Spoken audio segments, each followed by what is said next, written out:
देखिए, हम लोगों ने जो आवेदन पत्र प्राप्त किए थे, राज्य में सभी शिक्षकों से, सभी प्रकार के शिक्षकों से, उसके संबंध में हम लोगों ने अपने ट्रांसफ़र की नीति के आलोक में हम लोगों ने ट्रांसफ़र पोस्टिंग की प्रक्रिया शुरू कर दी है। और हम लोगों ने पहले एक पत्र निर्गत किया गया था, जिसमें हम लोगों ने यह अंकित किया था कि किस क्रम में हम लोग करेंगे। फेज़ 1, फेज़ 2, फेज़ 3, फेज़ 4 हम लोगों ने सभी प्रक्रिया हम लोगों ने निर्धारित की थी।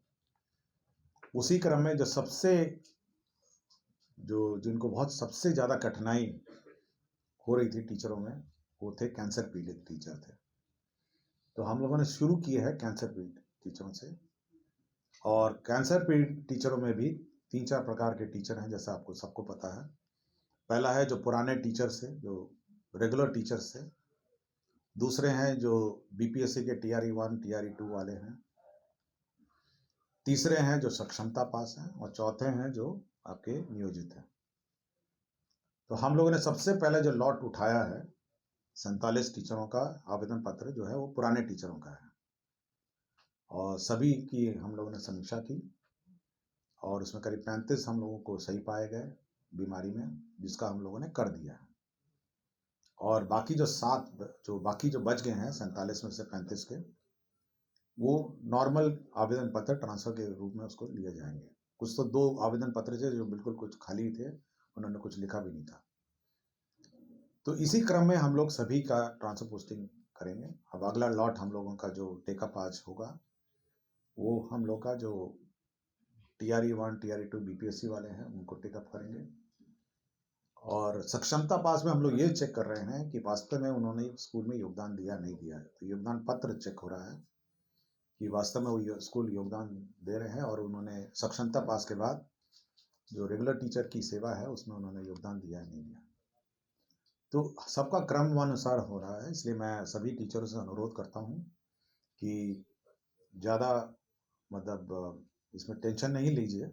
आपके सभी आवेदन पत्र पढ़े जाते हैं, और सभी आवेदन पत्र मेरे स्तर पर पढ़े जाते हैं, और मैं सभी आवेदन पत्र को देखता हूँ, अपने स्तर पर देखता हूँ, और पढ़ के मैं समीक्षा करके अप्रूव करता हूँ। इसलिए ज़्यादा इसमें आपका क्रम आएगा जब भी आएगा, लेकिन हम लोग जितनी जल्दी हो सके हम लोग सभी पर विचार कर रहे हैं। प्रगति यात्रा के दौरान घोषणा की गई थी कि ग्रामीण सड़क उन्नयन योजना के तहत, ये सड़क है आपका मुजफ्फरपुर जो जिला अंतर्गत कार्य प्रमंडल मुजफ्फर पूर्वी 1 अंतर्गत पथ T3 मंसूरपुर से बेरुआ डी सभा चौक के मरीचा पथ, कुल लंबाई है 14.380 किलोमीटर। इसका पुनर्स्थापन, उन्नयन और नवीकरण होगा 7 साल, और इस पर 30 करोड़ 2,38,000 रुपये व्यय होंगे। यह भी प्रगति यात्रा की घोषणा थी। छठा घोषणा यह थी कि प्रगति यात्रा में Bihar state power transmission company limited के अंतर्गत संचरण प्रणाली को सुदृढ़ करने हेतु वैशाली में जो यात्रा हुई थी, उसमें महुआ अंडमंडल के एक नए 2/80 MVA क्षमता वाला ग्रिड सबस्टेशन का निर्माण एवं 132 KVA ताजपुर महुआ संचरण लाइन एवं हाजवीपुर नया समस्तीपुर के एक सर्किट का महुआ से LILO एवं ताजपुर में 132 KVA के 2 लाइन वे के निर्माण के लिए 157 करोड़ 1 लाख रुपए की स्वीकृति दी गई। प्रगति यात्रा के दौरान ग्रामीण सड़क का सुदृढ़ीकरण की स्वीकृति दी गई थी। यह है पूर्वी चंपारण की योजना थी। इसमें पूर्वी चंपारण के कार्य प्रमंडल सिखराना ढाका अंतर्गत पथ चिरैया से पूर्णिया लंबाई 16.570 किलोमीटर के पुनर्निर्माण, उन्नयन, नवीकरण का योजना स्वीकृत हुआ है 7 साल मेंटेनेंस के साथ। उसमें 41 करोड़ 74,06,000 रुपए योजना में स्वीकृति दी गई है। प्रगति यात्रा के दौरान नए औद्योगिक क्षेत्र निर्माण की भी घोषणा की गई थी। इसमें वैशाली जिला में नए औद्योगिक क्षेत्र के निर्माण की घोषणा की गई है। इसके तहत 1,243.45 एकड़ भूमि का अधिग्रहण होगा। 1,243.45 एकड़ का नया औद्योगिक क्षेत्र वैशाली में बनाया जाएगा। लोक स्वास्थ्य अभियंत्रण विभाग में जो पंप ऑपरेटर है और इलेक्ट्रीशियन है, उनकी सेवा नियमावली में संशोधन हुआ। उनकी नियुक्ति की प्रक्रिया तकनीकी पद होने के कारण तकनीकी सेवा आयोग के माध्यम से होंगे। Bihar IT information technology policy में संशोधन हुआ है 2024 में, और इस संशोधन में जो इंसेंटिव होगा वो जीएसटी एसजीएसटी प्रतिपूर्ति भी अब इसमें शामिल होगी। ये एसजीएसटी जो राज्य सरकार एसजीएसटी है उसकी भी प्रतिपूर्ति होगी। भोजपुर आरा में, ये न्याय विधि विभाग का है, भोजपुर आरा न्याय मंडल के अंतर्गत अनुमंडलीय व्यवहार न्यायालय पीरो में 10 कोर्ट भवन G+5, हाजत G+1 और एम्यूनिटी भवन G+4 का निर्माण होगा। इसमें 34,06,24,000 व्यय होंगे। ये नया जो बिहार म्यूजियम है उसमें उसके सामने आपने देखा होंगे बहुत सारे सरकारी फ्लैट बने हुए थे जो अभी टूटने की प्रक्रिया में है। अब वहाँ पर नए सरकारी आवास बनेंगे और अब उसकी जो पुनर्विकास योजना है उसमें 246 करोड़ 246 करोड़ की ये योजना होगी और इसमें आवासीय भवन होंगे, स्टाफ ब्लॉक होगा, ये डुप्लेक्स बंगलो होंगे, क्लब हाउस होगा, बैरक होगा, पब्लिक उद्यान होगा। ये सभी मिला के 246 करोड़ का परियोजना भवन निर्माण विभाग का प्रस्ताव स्वीकृत हुआ है। अनुसूचित जाति जनजाति कल्याण विभाग में जो राज्य स्कीम में राजकीय अंबेडकर आवासीय उच्च विद्यालय है मुरौल का प्रखंड से अंचल 15 जिला मुजफ्फरपुर के अधीन विद्यालय भवन 720 आसन के निर्माण कार्य स्वीकृति दी गई। इसमें 46,07,97,000 है। डॉक्टर भीमराव अंबेडकर आवासीय विद्यालय से प्रखंड से अंचल जिला पारू जिला मुजफ्फरपुर में विद्यालय भवन 720 आसन का, इसमें 46,07,97,000 की स्वीकृति दी गई। जनजाति विभाग का जो छात्रावासों 38 छात्रावासों का प्रत्यार्पण करके राज्य स्कीम में मुख्यमंत्री अनुसूचित जाति एवं अनुसूचित जनजाति बालिका छात्रावास योजना अंतर्गत सावित्रीबाई फूले बालिका छात्रावास 100 आसन के 38 छात्रावासों की स्वीकृति दी गई। 100 बेडेड छात्रावासों की स्वीकृति दी गई है। राज्य स्कीम मध्य में अंबेडकर आवासीय उच्च विद्यालय भर्रा प्रखंड से अंचल बेगूसराय जिला बेगूसराय में विद्यालय भवन 720 आसन का निर्माण की स्वीकृति दी गई है। 40,07,97,000 है। अनुसूचित जाति जनजाति कल्याण विभाग का ही है। ये 10+2 आवासीय विद्यालय प्रखंड से अंचल मोतीपुर एवं सकरा मुजफ्फरपुर तथा बांके बाजार गया, इसका भी भवन स्वीकृत हुआ है। ये 40,07,97,000 का स्वीकृत हुआ है।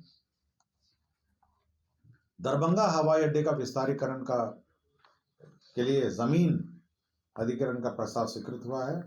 इसमें 89.75 एकड़ और अतिरिक्त भूमि उपलब्ध कराया जाएगा और तत्पश्चात इस दरभंगा हवाई अड्डे को अंतर्राष्ट्रीय हवाई अड्डा बनाए जाने की योजना है और इसके लिए जमीन राज्य सरकार निःशुल्क देगी। 89.75 एकड़। रक्सौल हवाई अड्डा आपका मोतिहारी में रक्सौल जो है वहाँ पे नया जो हवाई अड्डा है उसका एक्सपेंशन के लिए भी जमीन उपलब्ध कराने का निर्णय हुआ है। इसमें 139 एकड़ भूमि का अधिग्रहण का प्रस्ताव है। इसमें 207 करोड़ 70 लाख रुपए व्यय होंगे। राज्य योजना अंतर्गत पटना विश्व विधि महाविद्यालय जो लॉ यूनिवर्सिटी है उसमें न्यू हॉस्टल होगा और पुराने हॉस्टल का जीर्णोद्धार कार्य होगा। इसमें 34 करोड़ 9,77,000 रुपए होंगे। तो लॉ कॉलेज का हॉस्टल का रिपेयर और नया हॉस्टल का निर्माण की स्वीकृति दी गई है। बिहार राज्य में अल्पसंख्यक आवासीय विद्यालय योजना अंतर्गत पूर्वी चंपारण मोतिहारी जिला अंतर्गत सुगौली में 560 आवासीय क्षमता वाला अल्पसंख्यक आवासीय विद्यालय का भवन निर्माण की स्वीकृति दी है। बिहार राज्य अल्पसंख्यक आवासीय विद्यालय योजना अंतर्गत सीवान जिला में जीरादेही अंचल अंतर्गत मौजा भौसा खाल में 560 आवासीय क्षमता का हॉस्टल निर्माण की स्वीकृति दी गई। राज्य में विभिन्न ब्लॉक और अंचल बिल्डिंगों के निर्माण की भी स्वीकृति दी गई है। इसके अंतर्गत कुल 246 जर्जर अर्थात गैर मरम्मती योग्य कार्यालय भवनों नए ब्लॉक एंड अंचल कार्यालय निर्माण के लिए मॉडल प्राक्कलन है 16 करोड़ 62 लाख, और साथ ही साथ नए ब्लॉक और अंचल बिल्डिंग 62 है। कुल 59 अरब 94 करोड़ का योजना स्वीकृत हुआ, 59.94 की योजना स्वीकृत हुई है। राज्य में 422 प्रखंडों जहां 15 वर्षों से अधिक पुराने गाड़ियां हैं उसके लिए नए गाड़ियों के निर्माण की स्वीकृति दी है। नालंदा जिला अंतर्गत बिहार शरीफ में जो प्रखंड और अंचल कार्यालय बन रहा है उसका पुनरीक्षित रिवाइज्ड एस्टिमेट का सैंक्शन हुआ है। इसके अंतर्गत 23 करोड़ 5 लाख का अब 23 करोड़ 5 लाख का योजना हो गया है। बिहार कृषि विश्वविद्यालय सबौर में वित्तीय वर्ष 2024 के 25 के लिए ग्रांटेड एड स्वीकृत हुआ है 47 करोड़ 34 लाख। नमामि गंगे अंतर्गत कटिहार जिला में यह 100% सेंट्रली स्पॉन्सर्ड स्कीम है। कटिहार जिला में इंटरसेप्शन एवं डाइवर्शन एवं सीवरेज ट्रीटमेंट प्लांट के निर्माण के लिए 356 करोड़ 99 लाख 32 हजार की योजना स्वीकृति हुई है, और इसमें राज्य का सेंटेज जोड़ के 364 करोड़ का योजना स्वीकृत हुआ है।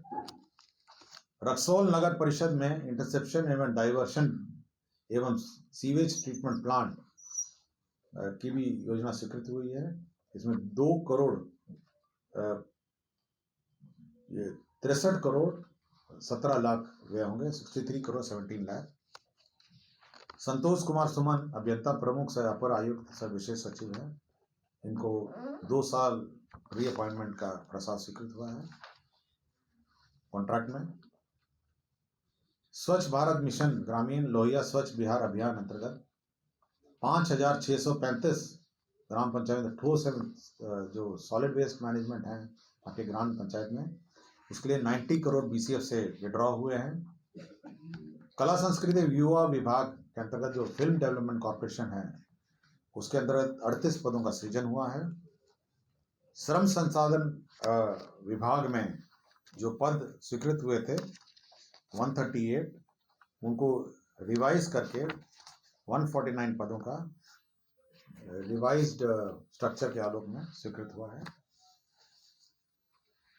बिहार पुलिस कर्मी सिपाही हवलदार तथा सहायक अवर निरीक्षक की भांति बिहार अग्निशमन सेवा के समान कोटि के कर्मियों को ये वित्त विभाग के संकल्प संख्या 5027 के आलोक में उत्क्रमित वेतनमान क्रमशः पे बैंड 1 ग्रेड पे 2000, पे बैंड 1 ग्रेड पे 2400, पे बैंड 1 ग्रेड पे 2800 दिनांक 1/1/2006 के वैचारिक तथा दिनांक 21/1/2010 से वास्तविक लाभ स्वीकृत किया गया है।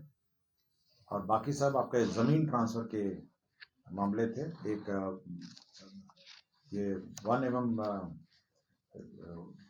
जलवायु परिवर्तन विभाग का है, दूसरा पैरेलल टैक्सीवे एयरपोर्ट के लिए है। गर्दनी बाग में एक नया फॉरेन अफेयर्स पासपोर्ट ऑफिस बनाया जाना है।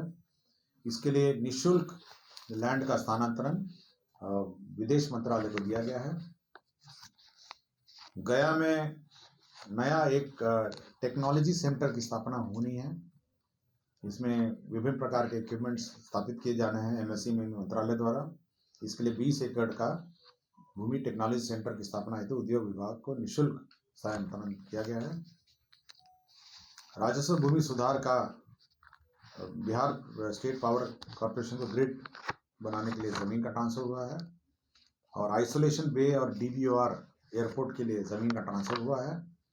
और लास्ट में जो 26 जिले में 72 प्रमुख चौक चौराहों में 26 डिस्ट्रिक्ट्स में 72 चौक चौराहों में CCTV और कैमराज लगाने हैं, और ऑटोमेटेड चालान निर्गम प्रक्रिया जो ऑटोमेटेड चालान जनरेट करेंगे ट्रांसपोर्ट के, उसमें 35 करोड़ 46 लाख 37,394 करोड़ व्यय होंगे। तो ये ऑटोमेटेड चालान ट्रैफिक जनरेट होंगे। यही 55 एजेंडों पे मंत्रिपरिषद ने स्वीकृति दी है।